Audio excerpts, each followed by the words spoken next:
bulchiinsa magaalaa Adaamaa waajjirri barnootaa kutaa magaalaa Dambalaa marii ijaarsa biyyaa irratti xiyyeeffatee barsiisota waliin gaggeesse. Kaayyoon marii kanaa lammiileen jaalala biyyaa akka qabaatan, tokkummaa sabdaneessummaa fi obbolummaan akka dagaagu taasisuun biyya ijaaruu keessatti barsiisonni qooda olaanaa kan qaban ta'uu ibsameera. Marichaan rakkoo bulchiinsa gaarii, daballii mindaa, hubannoo waloo fi qala'insa jireenyaa akkasumas harcaatii mana jireenyaa barsiisota, qindoomina seektarootaa fi marii garaagaraa yeroo yeroodhaan godhamuu qaba gaafilee barsiisota irraa ka'eedha.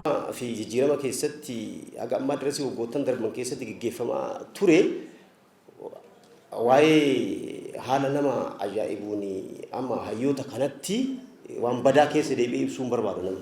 Isinis waltajjiirraa ibsanii qabatamaan hoggansa jijjiiramaa ta'uu isaa wanta jijjiiramuu qabuu fi akkamitti akka biyyi tokko nagaaf tasgabbii eeggatee misoomni isaa fuulduratti ce'uu qabu kan jedhu kun ajaa'iba haala nama ajaa'ibuun waan gaggeeffamaa jiru waan ta'eef kun ifa galaan kanarratti garuu xiqqoo ishee akka jedhametti wanti seektaroota gidduutti akka qaawaatitti ka'uu hedduu jira fakkeenyaaf. Dhimma guddina sadarkaatti wal qabatu barsiisan gulantaa meeqa irratti dhaabbachuu qaba fiinxeen waan jedhu sana bichaa tokkoof malee fiinxeen kanaan dura gulantaa 7 irratti dhaabbataa ture. Nuti ani obboleessi kiyya ni cinaa jiru gulantaa 7 irratti guddate ani 6 irratti kan dhaabbadhoo ta'e kan wal gaafanna kan walitti hinaafna sana ta'e. Kanaaf dhimmi kun xiyyeeffannoo barbaada waan ta'eef kana dura illee ka'ee jira kan cadhisamu yoo ta'e xiqqoo gaarii miti irratti mari'atamee deebiin barsiisaa kanaaf mala waan biraan kaasu barsiisaa dhimma jiraachuu dhabu zayitiin qaala'ee jiree qaala'insa zayitiiti karaa irratti ba'u barsiisan maaliif qaala'insi zayitiin mooyyuu akka Itoophiyaa akka Oromiyaa akka Adaamaa qofatti miti akka guutuu biyyaatti nageenya biyyaa quba qabna inti intallas waan ta'eef sakanaaf waa'ee mindaa sis biyyatanichi. Biyyitu nama biraan qabdu namni biyya tana sirreessuu danda'u ummata kana. Ummanni kun immoo beekumsaan kan sirreessuu danda'u. Sensational ta'eeti miti. Sensiidhaan miti. Waan hundi natti dhufeef qofaa onnaa'ee akkana jechaan biyya sirreessuu waan hin dandeenyeef bakka hanqina qabuu fi bakka itti guuttachuu qabutti iddoo itti mul'isaniiti. Akka sirraa gochoodhaani itti gaafatamaa waajjira barnootaa kutaa magaalichaa obbo Juulaa Qaabatoo gaafilee barsiisonni kaasan sirrii ta'uu kaasanii rakkoolee kaafaman xiinxaluun adeemsaan sirreeffamni kan taasifamu ta'uu dubbatan. Akka seektara barnootaattis ta'ee akka biiroo barnoota Oromiyaattis akka ministeera barnootaattis qajeelfamni yommuu ba'u wal fakkaataadha. Garuu qajeelfama kana interpreteeshiniin godhamu godinaatti aanaatti bulchiinsa magaalaatti garaagarummaa qabaachuu danda'a jechuudha. Garaagarummaan kun rakkoo akka amma kaafne kana uumuu danda'a jechuudha. Kun kallattii itti sirrachuu danda'uun carraa arganne hundaan qaama barbaachisu biraan ga'uudhaaf ni yaalama jechuudha. Kana aangilii kanaan yoo hubanne gaariidha waan jedhu kana kaasuu barbaada.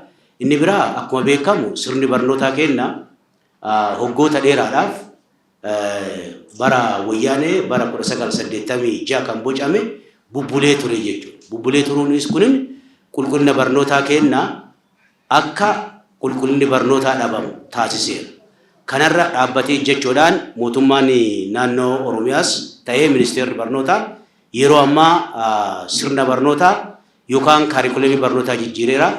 Jijjiiramuu kanarratti qaawwi adda addaa jiraachuu danda'a. Qaawwi hin jiran jedhu. Paarsentii dhibbaadhaan fixataadha yaada jennu qabnu jechuudha. Amma fakkeenyaaf barnoonni ogummaadha akkuma duratti sila mana keessa ka'e kan gadi bu'e jira. Isa kana yeroo tokkotti barsiisaa barbaadame san guutuu irratti rakkoon jiraachuu danda'a jechuudha. Kana akka mootummaatittis mootummaan naannoo Oromiyaas ta'ee mootummaan federaalaa yookaan ministeerri barnootaa karoorfatee itti deemaa waan ta'eef kun gara fuulduraa kan sirrattu ta'uu isaa akkaataa kanaan yoo hubanne gaariidha waan jedhu kana kaasuudhaaf. Itti gaafatamaa ijaarsa paartii badhaadhinaa kutaa magaalichaa obbo Faanoo Gammadii gaafiin barsiisaa olola sobaa miidiyaa hawaasaa irratti deemuun osoo hin taane mariif marabbaan kan hiikamudha jedhan. Gaafii kamiyyuu gaafii mirgaa kallattii hujimaata isaa eeggateen kaasuu danda'uu qabna. Waan hujimaata isaa eeggateen magaalaa keenya keessatti gammaa wanti akkanaan uumame. Taateen ammoo feesbuukii fi tiiktookii irra deddeemamu magaala biraatiif kutamu naannoo biraa irratti wanti tuttuqamaa jiru. Gaafii mindaa ka gaafattu karaa hojimaata isaa eeggate teessoo irra teennee akkam walii kaafne kanaan kaafne karaa sadiin hojiin mindaan barsiisaa ittiin sirraa ture kun barnootaan sirraayaa kuni tajaajilaanii kun fiixee jedhamu kanaan sirraa kun maaliif rakkoo ta'ee jedhee ka gaafachuu qabu barsiisaan kenna waan amma jenne kana amma darakee amma irra teennee waliin dubbataa jiru kanaan ta'uu qaba malee mana barnootaa cufe hiriira bahee gaafiin sadan kun deemuu danda'a. Hin deebi'aa karaa kanaan karaa kamiin deemuu danda'a ka jedhu namni madaala isaa eennee kanaaf gaafii qabnu hunda karaa hojimaata isaa eeggateen yoo deemne falataa kan jedhu yoo qabanne gaarii ta'a. Kan biraa hojii bobbaanu hunda irratti adda duree ta'a ka gaafatu. Hojii qabatte irra adda duree taatee kaatee gaafii kan kee gaafatta jechuudha. Mana barnootaa kan kee moodela kootee kaatee gaafii kan kee gaafatta. Mana barnootaa ajjeefte mana barnootaa utuu hin barsiisin barataa kan kee utuu gara tokkochatti hin fidin barsiisaa ammoo gara tokkocha utuu hin fidin gaafii mirgaa qofa gaafatta taanaan kunillee gatii nu kafalchiisa waan ta'eef hojii hojjennu hunda irratti karaa adda duree ta'e hojii keenya mo'annee gaafii keenya gaafata. Yoo deemne faayidaa fi fayyadamummaa uummata hundaa galmaan ga'uu dandeenya waan jedhu isinii kaasuu barbaadu.